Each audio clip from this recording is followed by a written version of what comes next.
Assalamualaikum warahmatullahi wabarakatuh.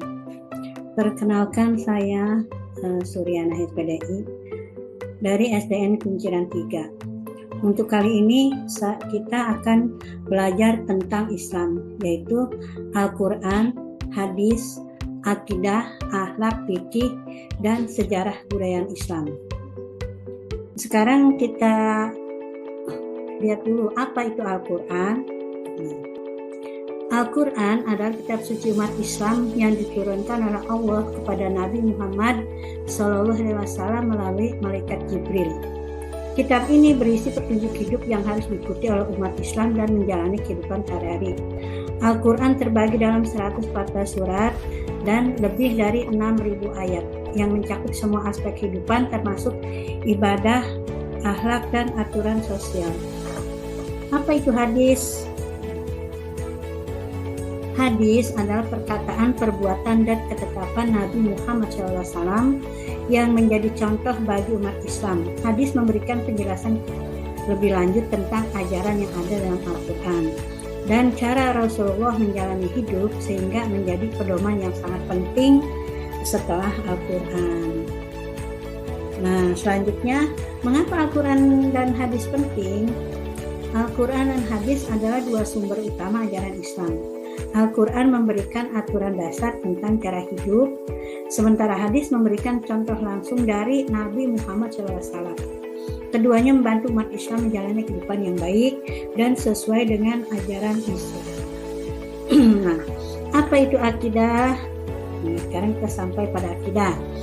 Akidah adalah pokok ajaran atau keyakinan yang harus diyakini oleh setiap muslim. Ada 6 pokok ajaran dalam rukun iman yang harus diyakini, yaitu yang pertama, iman kepada Allah. Yang kedua, iman kepada malaikat. Iman kepada kitab-kitab Allah. Iman kepada rasul-rasul Allah. Iman kepada hari kiamat dan takdir. Keyakinan ini menjadi dasar bagi umat Islam dalam menjalani hidup. Nah, sekarang manfaat belajar akidah. Satu, meningkatkan iman.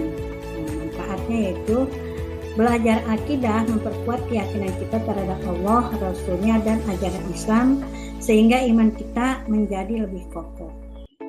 Menjadi panduan hidup. Akidah mengajarkan kita pokok-pokok ajaran Islam yang menjadi pedoman dalam menjalani kehidupan sehari-hari.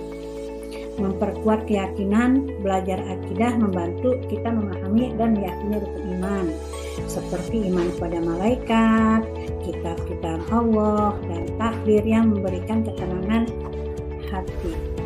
Selanjutnya yaitu manfaat belajar akidah, yaitu menjaga akidah yang benar. Dengan mempelajari akidah, kita bisa terhindari ajaran yang salah dan tetap berada di jalan yang benar sesuai dengan ajaran Islam.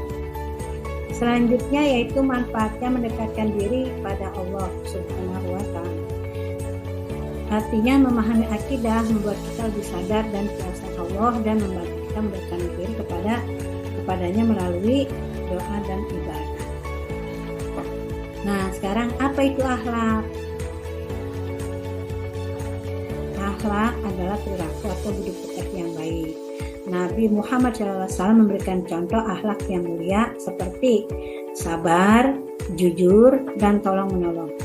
Akhlak yang baik sangat penting untuk menciptakan kedamaian dan saling menghormati di masyarakat. Nah, itu adalah arti dari akhlak. Nah, sekarang kita contoh akhlak baik yang diajarkan Nabi Muhammad SAW, yaitu sabar. Artinya menghadapi segala ujian hidup dengan tenang. Yang kedua, jujur.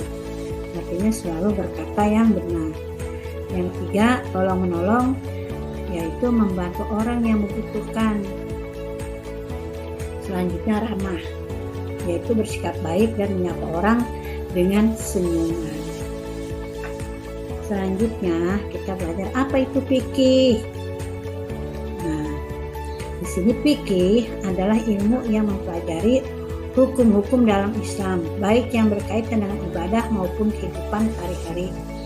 Fikih mengajarkan umat Islam bagaimana cara beribadah yang benar dan mengatur hubungan sosial antara sesama umat Islam. Selanjutnya bidang-bidang fikih, yaitu 1. fikih ibadah, yaitu cara beribadah yang benar, seperti sholat yang benar, puasa, dan zakat. Yang kedua, fikih muamalah, yaitu aturan tentang jual beli, hutang piutang, dan hubungan sosial. Selanjutnya, fikih jinayah, yaitu aturan tentang hukum bagi orang yang berbuat salah, seperti mencuri atau berbuat jahat. Nah, selanjutnya, mengapa fikih itu penting? Fikih membantu umat Islam hidup sesuai dengan aturan yang ditetapkan oleh Allah dan Rasul-Nya.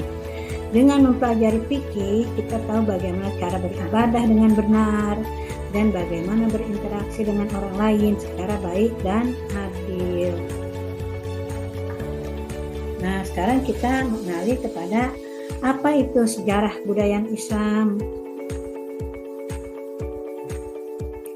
Sejarah budaya Islam mencakup banyak penemuan penting yang berasal dari peradaban Islam. Pada masa kejayaannya, umat Islam membuat banyak penemuan dalam bidang ilmu pengetahuan, seni, dan budaya yang bermanfaat bagi umat manusia.